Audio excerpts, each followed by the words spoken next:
Hello, world. What is up? Welcome to Build. I'm your host, Matt Forte, and we are here live at the Build studio in New York City. Holy fork and shirt indeed, my friends. If you're not watching The Good Place, you are wasting your time, and you should feel bad about your decisions, period. All right? The show that was once deemed too high concept to succeed is now in its third season and has never been better. It's crazy clever, has an outstanding cast and crew behind it, and if that isn't enough for you, Ted Danson. I'll say it again, Ted Danson. All right? This show has it all, including our next guest. Now, assuming you do watch the show, you'll recognize her as Tahani, the lovable name-dropping socialite trying to find her way, a character whom she shares nothing with outside of her delightful accent. She's incredible on the show, she's amazing in real life, and she's here to tell us all about Season 3 and all the stuff she's got going on right now. Ladies and gentlemen, the great Jameela Jamil is here. How about that? Are we excited?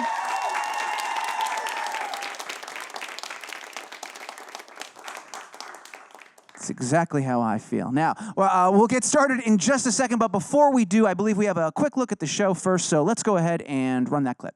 Darling, do you remember all the rules about what can and cannot be worn inside an MRI? More specifically, what if one's brassiere is very thin, but also very pure gold? I don't know, but I'm in a similar situation because the sports bra I'm wearing is kind of rust-colored underneath the armpits, so I guess we'll roll the dice together. Guys, put your hands together, make a ridiculous amount of noise. Jameela Jamil's right here. She's right here. Tahani herself. Hi.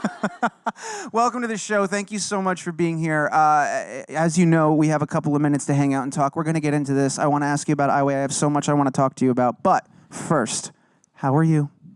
Oh, I'm okay, actually. How are you? I'm doing pretty good, considering. Today is a better day. Yesterday was difficult. Difficult? Oh, my goodness. You know, you look stunning, by the way. This is Thank wonderful. you. But one has to wonder, after a day like yesterday, why go back to regular clothes? You proved that you could wear anything you want on your press tour and look amazing doing it. I honestly considered it today. Did as you? soon as I was putting on these hard, uncomfortable shoes, I thought, where are my bunny rabbit slippers? But then I remembered, I am 32, and... That's no excuse. You're only We allowed actually, to do that once. For those are uninitiated here, let's go ahead. I have a picture from your Instagram yesterday. From what I understand, they're going to bring it up in a second. So you, and correct me if I'm wrong, keep me honest here. I know, I was going to point those out. The commitment to the look is incredible. From what I understand, you had chocolate in your suitcase. Mm-hmm. It exploded all over your wardrobe. Yes. And the only thing you had to wear... Well, everything looked like I'd pooed on it. So that's, you know, in an effort to look only slightly less ridiculous, I decided to wear... my pajamas that I had just slept in. So I turned up, I didn't shower, I went straight to work, someone put some makeup on my face, because you can actually polish a turd, and I had my slippers on, so I just thought, I'm not going to wear high heels with this, because that would look silly. Yeah, you don't want Instead, I should wear these wonderful, stylish shoes. So I did, I wore my slippers, and I have never been more comfortable. I've never enjoyed interviews more, because you can just just get crunk. Just be you. Is that what that means? Relax. No. I think that's what it is. I don't know. Yeah. So yeah, I just I've realised that I think maybe I should make sure that I am more comfortable in all of my interviews, because it makes it a better time. Yeah, like I said, I can't believe you've been to the other side and you've come back, and here you are wearing shoes and proper clothes. This is wonderful. I'm a big fan of yours. I wanted to make an effort. Thank you. That's very kind No of you offence, to say. GMA. That wasn't in my control yesterday. We do pay all of our guests to say that, for the record, and thank you. You've upheld your end of the deal. So here's the thing, though. My wife and I were looking at this last night. We're going through it, and we were confused of what we loved more, the commitment to wearing the pajamas or the idea that your suitcase was filled with chocolate. I think... is that a typical thing that you gotta have chocolate? Yeah, I once had to write a note to a boyfriend that said, I'm sorry that everything I own is covered in chocolate, and I'm sorry that everything that you own is now covered in chocolate. I can't leave the house without snacks. If I don't eat every 5 minutes, I turn into a bench.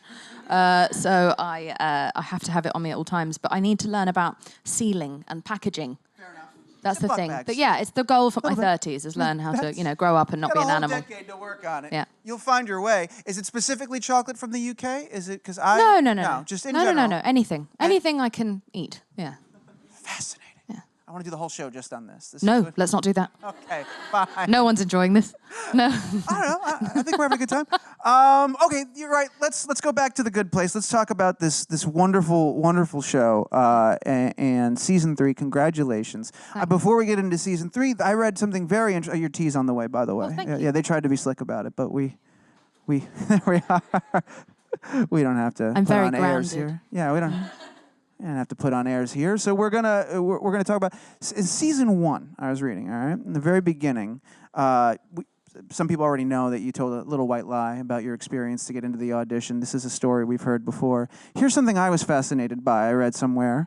You wanted to stab Tahani. In season 1, you said that the character in the beginning... Not a fatal stab, just sort of a light wound. Send a message. Yeah. Yeah.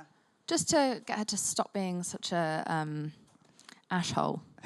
She was intolerable for a lot of season 1, which is kind of more fun to play, and also I based her off someone intolerable that I knew in England, who I will not name.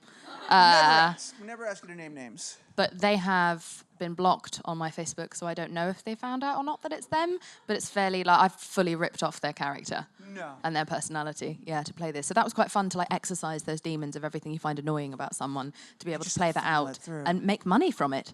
It's been great. That's the secret, isn't it? Figuring that part out. Well, that's but why then you learn about her backstory and you develop empathy for her, and I did, and I've actually kind of developed empathy for more annoying people since.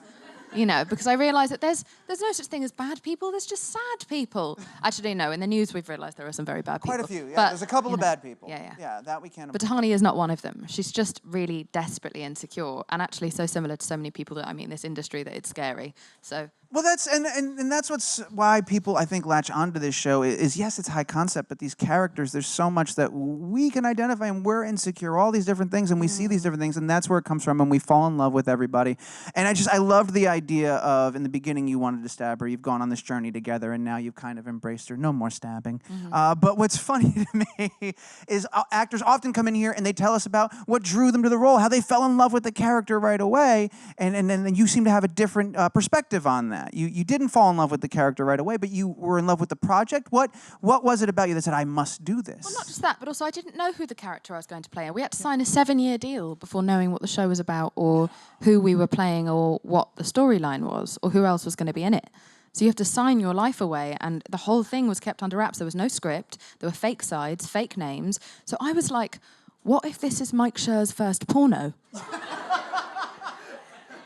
What if this is a late-night, terrifying pornography film or series that I've now embarked upon, and I've signed a 7-year deal? They'll sue me if I don't get my bum out. Like, I didn't know. But so I was very relieved to find out everyone was fully clothed, and actually Tahani got no action. But indeed, it wasn't a role I was ungrateful to play. It's really fun, but I just couldn't resonate with her at all. And the writers are so brilliant, and they make all of us so so relatable. To everyone, I think, finds something of themselves in each of the characters. Yeah. And I've fallen in love with all the characters. I'm such a fan of the show, and because we do a lot more, increasingly more and more separately from each other, I get to watch it and see scenes that I'm not in, and I never got to see how they played out. And really, I'm such a mega fan nerd of the show. I Instagram and tweet about it more than the entire rest of the cast combined.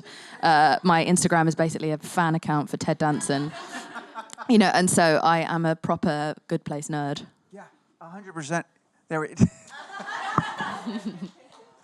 Beautiful. You just kissed the screen. No, it's a fantastic moment. Okay. Nobody's ever done that before. You're the first. Thank God, there's no one else's germs on it. Right, yeah, no, you've christened it. So the only thing you knew going in, the only thing you had to latch on to was Mike Schur. That was it. So I imagine you were a fan of his previous stuff. Yes, I'm such a fan of him. Of course. He's a genius. Yeah. And I didn't even, want to be an actor. I just wanted to meet him. This is all an elaborate ruse. Just a creepy guy. Me, not him. He's not a creepy guy. He's a wonderful man. But I never thought he'd hire me because I didn't know how to act. But he saw something in me that he liked. I mean, considering the role is a very annoying, pretentious, overly tall Indian woman with an English accent, I'm kind of offended that I was cast. They're only seeing you. But it was great. And it's been the best thing that's ever happened to me. And now I love acting. And I, am even more in love with Ted Danson than I was before. Such a beautiful nightmare. thing. Well, and you mentioned that, this is your first time acting. This is your first big thing. Was that in the back of your head? Are you intimidated by that? You're going to see Ted Danson, Kristen Bell, all these amazing characters, all these actors walking in the first day on set. What was going through your head? What was your... I couldn't look Kristen Bell in the eye for the first 7 weeks of filming. To the point where the producers had to repeatedly step in during a scene and be like, you're doing all of your lines to William Jackson Harper that are supposed to be done to Kristen Bell, because I was so intimidated by how genius she is. And the same with Ted. Like, even now, 3 seasons in, when I'm acting opposite Ted, the whole time I'm thinking, the whole time I'm acting with him, I'm not thinking my line, I'm just going, to Danson, to Danson, to Danson, to Danson, to Danson. It never wears off. His regal brilliance never, ever wears off. It never wears thin. And it was very intimidating. Between the intimidation, once that, obviously it hasn't subsided, but maybe it's just a little less intimidating now, maybe just slightly less intimidating, a scotch, if we will. Do you find time in between there, being your first gig, absorbing knowledge, experience, and learning how to improve yourself as an actor, work on your craft, work on your character by talking to these incredible people, this resource that you have? I apply theft. I don't talk to them about it. I just steal whatever they're doing, and then I do it straight after them and hope they'll take my shot. In the edit, and so that's all I do. Everything I've learned from Kristen and Ted, my acting coaches. Who can ever say that? Yeah. How amazing. But I've honestly had to learn, and when you have to rise to that level, it's just it's sink or swim. So you have no chance. You have no. There's nothing else you can do other than work your arse off to make sure that you don't let down the team. I was sure that all of the reviews would say, Indian woman ruins Mike Schur's new comedy. Indian/Pakistani woman does this. And it didn't, and so now I'm so grateful. And it's a real family. Ted had us over to his house for a cast sleepover. Sounds creepy, not creepy. Least creepy thing that's ever happened at the end of season 3, just as a kind of bonding way of showing how much he loves us. And he invited us and our other halves to come and stay in his house and made us breakfast and looked after us. And he's the best. This is the best situation I've ever been in. Did you like gather around like on the floor with blankets and a big bowl of popcorn and watch a movie? Kind of. Oh. There were games. Doesn't that sound incredible? There were games? We played What did you games. play? I can't remember. It was some sort of game about lying. I can't remember exactly what it was. I was very bad at it. I don't know why, but when you said stealing, and I don't know if this says more about me or you, but I immediately thought like you meant like theft from their green room or something. Like you stole things of theirs. Like, I employ theft. I would, but theirs are locked. No, oh, okay, I so you tried. Yeah. Yeah, and they locked Yeah, I'm it not up. stupid. This isn't my first rodeo. It's a lock of Ted Danson's we're all hair. separated. Yeah. Any of those. I'm way at the end. Literally always my trailer is way at the end. It's like way further away because I think they know about the theft.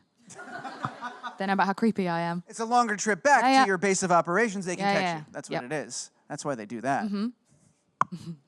Coming into season 3, you've had some time. A lot of different shows. We talk about the high concept of the show. When you get 3 seasons deep, characters will move kind of in a linear fashion. Not necessarily the case here. You guys have hit the reset button several times. Is it ever challenging for you? I get choked up. Is it challenging for you, sorry, to keep track in your mind of where you are in Tahani's development and where she is in her journey, or do they really have to, they guide you on that? They really have to guide us, because also, especially this season, we filmed completely out of sequence, way out of sequence. So it was all over the place, and Mike is so attentive to all of us. He really passionately cares about the show. He's not a showrunner who just sort of leaves everyone to it and is collecting a check. They are updating us constantly. The writers are so brilliant. They're so on it, and they know every single tiny nuance and thought and feeling of the characters that they've created. So you just have this very 360-degree view of these characters, and you're guided all along the way by this amazing team. Yeah. Speaking of amazing, talented people that you steal from, that you're guided by, I was working with Maya Rudolph. How was... Oh, my God. Gasps. Yeah. I'm still not over that. I was ready to be fired afterwards. I was like, yeah, I'm done. Peace. I'm out. Everything is downhill from here. It was the best experience of my life. And she's so great and she's so nice. And every single take, no one else does this. Every single take she does is different. So it just, the whole episode should have just been Maya Rudolph's different versions of each line, and we would have won all the Emmys. Like, that was it. Like, that was what we needed for the Emmy, was just to film Maya Rudolph, yeah.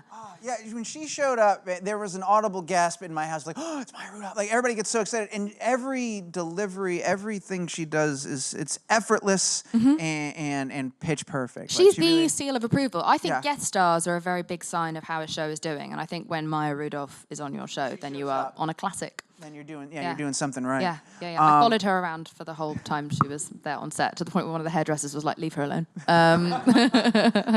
Just wanted to be near her. She smells amazing. She is amazing. She's a dream. She's amazing, just amazing. So I take it we didn't steal anything from Maya then? You tried, but no. No, just some of her light. Yeah. You carry that with you now. Yeah. That is with you now. Everywhere I go. All right, a few more about The Good Place, but I'm getting the signal. We got a ton of audience questions. I want to make sure we have time for that, and I have so much that I want to talk to you about. Season 3, I know you can't reveal anything or spoil anything, but is there anything that you're very excited about that you can tell us? We've seen one episode so far, and it's off to a brilliant start. What for you this season are you very excited about? There's some unbelievable action this season. I wasn't actually allowed to partake in a lot of it because I'm very clumsy, and so the producers kept me away from everything. And there's one big sequence in which I'm just watching everyone else do the sequence, and so I was crouching behind a pool table or something like this, and I still managed to pull a muscle in my bottom just watching other people fight. I still got injured, which is really unbelievable. I also, not broke, but I tore the ligament in my ankle at the beginning of filming, 5 days before we started. So Tahani's wearing flats this year. I'm so sorry to all the fashionistas out there. I'm aware that I have let you down. I apologise. I'm sorry, I was wrong. Great stories for each of the characters. This is the most human it gets, and yet also the most fantastical at the same time. I don't know how they did it, but this is my favourite season by a far. So exciting, Yeah. and that sentiment that I don't know how they did it. I feel that way every time we get to the end of a season and the start of a season. It's And just they're like so fucking young. Yeah. It's so annoying. How dare they be so brilliant? Sorry, I cut you off. No, it's quite all right. It's just they're brilliant. They're brilliant. The show is fantastic. That's why there's all these people here for you right now. That's why this show is in its 3rd season. You guys are all working your asses off, and you're giving us a great show to watch. So thank you for that. Thank you. All right, before we go to the audience, Okay. Speaking of amazing things you're doing, the I Way movement. How did one start such a movement? Did you know? Was it the intention to create a movement? How did this all happen for you? I want to start there, and then I have a follow-up question. Well, I did something dangerous, and I clicked the explore button on Instagram one day, which is like the Wild West for your self-respect. And so I clicked on it, and I saw a picture of the Kardashians, who are a very successful family of businesswomen. And I saw numbers written across them, and I thought, I bet that's their net worth. And I clicked on it because I wanted to know. And it was their weight. It was their body weight. You would never have a picture of a group of men, of businessmen, with their body weight written across their bodies. And then once you click on one, because of the algorithms of social media, more and more and more of those posts came up with more and more successful businesswomen, like Taylor Swift or Selena Gomez, what they weigh, not what they've done, what they've achieved, how incredible they are. And I realized that's still how we value women, just via how much flesh they have on their body. Right. And how much space they're taking up in the world physically. And this is crazy to me because we're curing cancer and we are raising children and we are out there getting great degrees and doing amazing things in the world, and we're still being reduced to something so petty and pathetic. So I decided to say what I weigh on the internet, which was my amazing relationship, my financial independence, my friends, my amazing job, my bingo wings that I love. You know, I'm into them. I never want to get rid of them. This is how I want to be. This is what I'll remember on my deathbed. I'm not going to be thinking about love handles that I did or didn't have, or whether or not I had a flat stomach. I have never had a flat stomach. It just doesn't happen. It's just not going to happen, you know, and it's my little warm roll, and I like it. And I'm not a failure for not having a flat stomach. And so when I put that out into the world, I didn't expect anything back, but I got thousands of responses of women sending their I Weigh pages back, to the point where I had to start the Instagram account because I didn't want them to just disappear into the ether. And then now, without any real advertising or anything, and no tricks or schemes, we're not working with anyone. We have over 170,000 followers just in a couple of months of people who are just fed up of being reduced to nothing more than a little number on a scale. And I think what I might have done is, for a few people anyway, woken them up to realizing that we're being poisoned And it's worse than ever because of social media. It was bad when I was young, but you had to go out and buy magazines that were toxic. You had to look for bad websites. Nowadays, it's just in your phone and it pops up whether you want it to or not. Suggested to We're taking girls' eyes off the ball. We're making them think about their bodies all day when they should be thinking about their jobs or their relationships or growing their happiness. If you could have an app that monitored how many minutes of the day people spend like hating the way that they look, it would be so sad if we could really see, if we registered how much that bully that's in all of girls' heads, how much it was saying to us and how often it was telling us that we're not good enough even though we're amazing and we're contributing incredible things in the world. How dare... Oh, no, the police, they found me. They found me. Hide me. Hide me. This has been Jameela Jamil, everybody. She's got to run. It's the fashion police. So yeah, I started iWeigh. It's at @I_Weigh on Instagram. It's an amazing page that will make you feel so good about life. And you see people who've survived cancer or who have overcome a disability and just people of all ages and all backgrounds celebrating themselves as damn well we should. Yes. I'll hold for applause for a second. No, don't. That... You just made them applaud. That was... I did, well... So sorry. That was mortifying. I also made you say you were a fan. I'm terrible. I really am. But that right there is exactly what I meant when I said you are awesome and you're doing awesome stuff. Thanks. And I was scrolling through it, and it does just, you just feel better. It's just a bit of sense of self, and it's kind of just like some good news. It's just self-affirming. You feel better about yourself, and you feel good seeing people talk about feeling good about themselves. It's a really great spot that you've created. I feel better for it. I feel stronger. I found my inner... You know what I mean? Like, I didn't think I was worth anything, so I didn't feel like I had the right to ask for anything. Now I'm just... It's a great way to be. iWeigh, find your inner... It's in there. We all got it. All right, this is the last question I'm going to ask, and then we're going to get to all of our audience questions, which is, it's already taken on a life of its own. Do you have in your mind a way you'd love to see it evolve, or what the next step for it would be? Or is it just you're along for the ride, and you're so happy with what's happened so far? I'm nowhere near arrogant enough to presume I could ever conjure up anything more interesting than what the writers have. I would just like to keep being on this show for as long as humanly possible, so I could be near Ted. Brilliant. I was actually, before going, I had to set aside 4 minutes just to talk about Ted, but I think we've established that Ted's wonderful, and I think we should give that time to the audience. Ted is God. Ted is God. There we are. Wonderful. So we have some microphones out there. The first one is going to be, I believe, right here. Hi. I love your iWeigh movement, by the way. Thank it's you. amazing. Thank you. I was just wondering how you personally stay grounded in an industry that's oftentimes very superficial. When I was 17, I had a car accident and I broke my back and I couldn't urinate on my own for a year. And I stopped taking my body for granted back then, which was a great gift going into this industry where they place a lot of importance on things that don't matter. And I think I had a strong sense of grounding from that.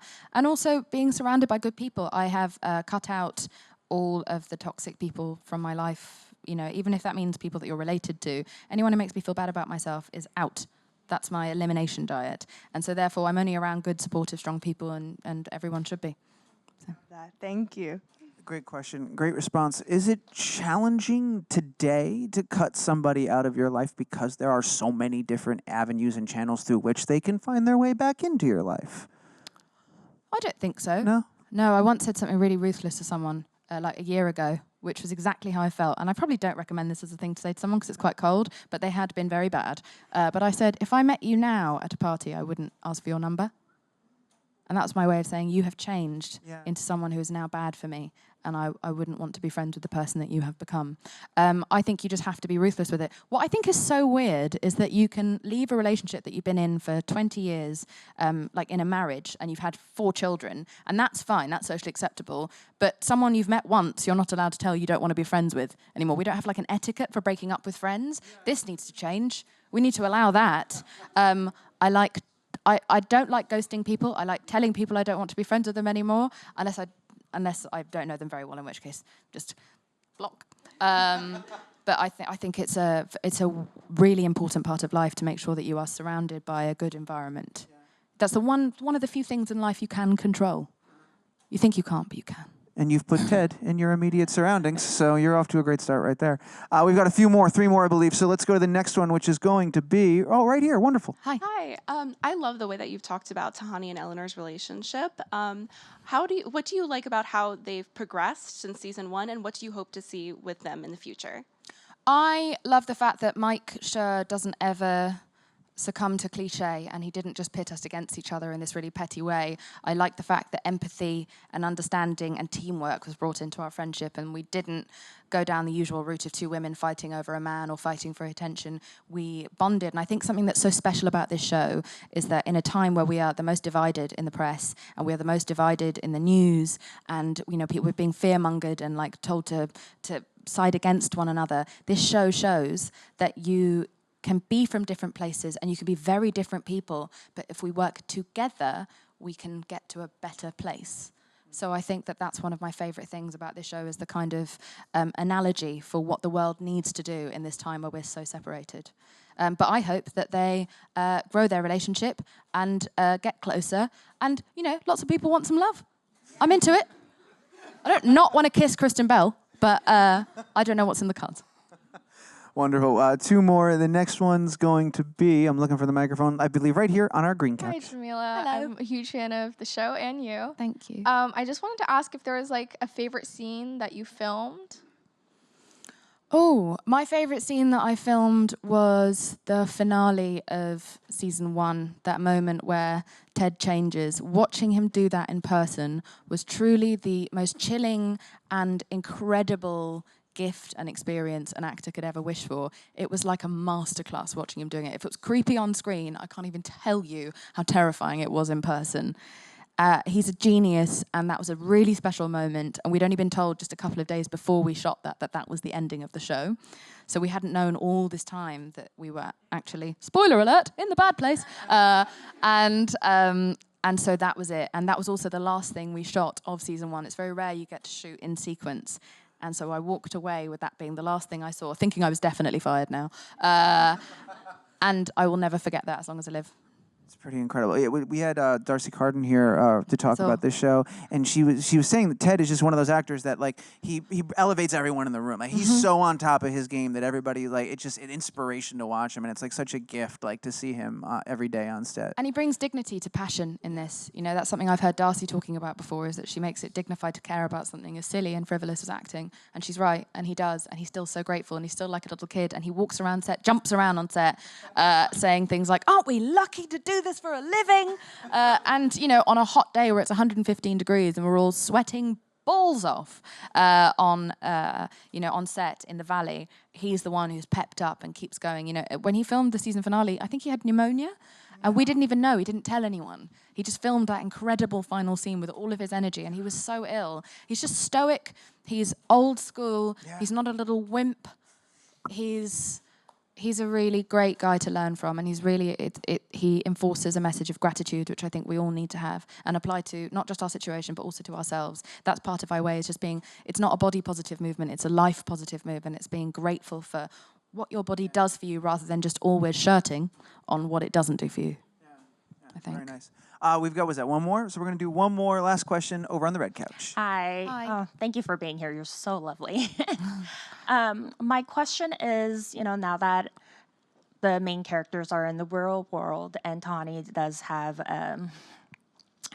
she name drops a lot of people that are in her life. And I'm wondering if there's any special guest stars that we can expect, or even anybody that you like to have come on the show.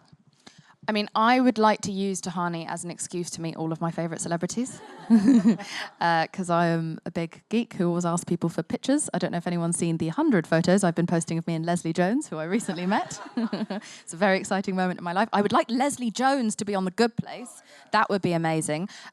We have some amazing new guest stars coming, one of whom is a British national treasure who, when I was standing opposite him on set, I couldn't quite believe that I was acting with him because I've loved him for so long. You've really got a treat in store with this season. But I would like Beyonce to play Ultimate God. That is something that I've been hoping for and campaigning for heavily, as she is the closest thing that we have actually ever seen in our lifetimes to it. Yeah. Just everyone that I've ever wanted to meet. Paul Rudd, just because very handsome. Yeah. hard to debate that. You know, we're gonna wrap things up in a second, but to that end of like the name dropping, you said earlier that you based an early stages of Tahani on somebody that you know, and we're not naming that person's name. But did was that person as flagrant a name dropper as well, or was that something that was written in and you latched on to? Oh no, that was written in and I latched on to, and the writers have really run away with it this season. Oh my God, You'd think she gets better. She does not. It's foul. It's pretty amazing. Well, we're out of time, sadly. We got to wrap things up. I want to thank everybody for your questions. You guys were awesome. Those were great. I want to remind the world, as if I need to even say it, but it's Thursdays on NBC. I said it in the beginning, I'll say it again. You need to be watching this show. If you're not watching it, you're doing yourself an injustice. It's amazing. Yep, there we are. See? There we are. I hope you had fun. I had a great time. This Wonderful. is everything I wish for and more. Are literally the best. Ladies and gentlemen, make a ridiculous amount of noise. Join me in thanking Jameela Jamil. Come on.